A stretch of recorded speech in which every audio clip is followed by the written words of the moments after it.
സുഹൃത്തുക്കളെ നമസ്കാരം. നമ്മുടെ ഇന്ന് കേൾക്കുന്ന ന്യൂസുകളൊക്കെ വീണ ജോർജിനെ ആറന്മുളയിൽ സീറ്റ് കൊടുക്കരുതെന്ന് വീണ ജോർജിൻ്റെ ഭർത്താവ് ജോർജ് ജോസഫ്, പുള്ളിക്കാരൻ പ്രഗത്ഭനായിട്ടുള്ള ഓർത്തഡോക്സ് സഭയുടെ സെക്രട്ടറി ഒക്കെ ആയിട്ടുള്ള വ്യക്തിയാണ്. പുള്ളി തന്നെ പറയുകയാണ് ഇവർക്ക് സീറ്റ് കൊടുക്കരുതെന്ന്. എൻ്റെ ഒരു അഭിപ്രായത്തിൽ പുള്ളിക്കാരൻ പറഞ്ഞ് അനുസരിക്കുന്ന ഒരു ആളായിരുന്നു വീണ ജോർജെങ്കിൽ അവരോട് പറഞ്ഞാൽ പോരെ നീ മത്സരിക്കേണ്ടെന്ന്. ഈ പോയി നാട്ടുകാരോടെല്ലാം പറയേണ്ട കാര്യമുണ്ടോ? അത് പോട്ടെ. എന്നിട്ട് മത്സരിക്കുന്നു. അത് കഴിഞ്ഞിട്ട് ഇപ്പോൾ കേൾക്കുന്നത് അവിടെ മത്സരിക്കുന്നില്ല, വേറെ എങ്ങാണ്ട് കൊടുത്ത് മത്സരിപ്പിക്കും എന്നൊക്കെയാണ്. അപ്പോൾ എന്താണേലും വീണ ജോർജ് ഒരു സംഭവമാണ്. വീണാലും വീണില്ലേലും അവരെ 4 കാലം നിൽക്കും.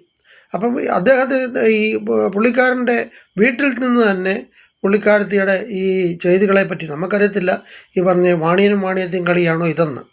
ഈ പണ്ട് പറയത്തില്ലയോ, അടിച്ചത് കണ്ടോ എന്നൊക്കെ ചോദിക്കുന്ന പോലെ വാണിയനും വാണിയത്തെയും കളി എന്നൊരു സംഭവമുണ്ട്.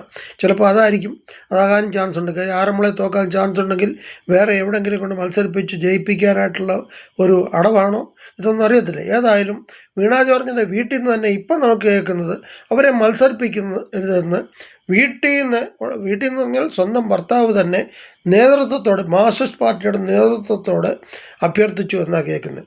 അപ്പോൾ എൻ്റെ അഭിപ്രായത്തിൽ നേതൃത്വത്തോട് എന്തിനാണ് പറയുന്നത്?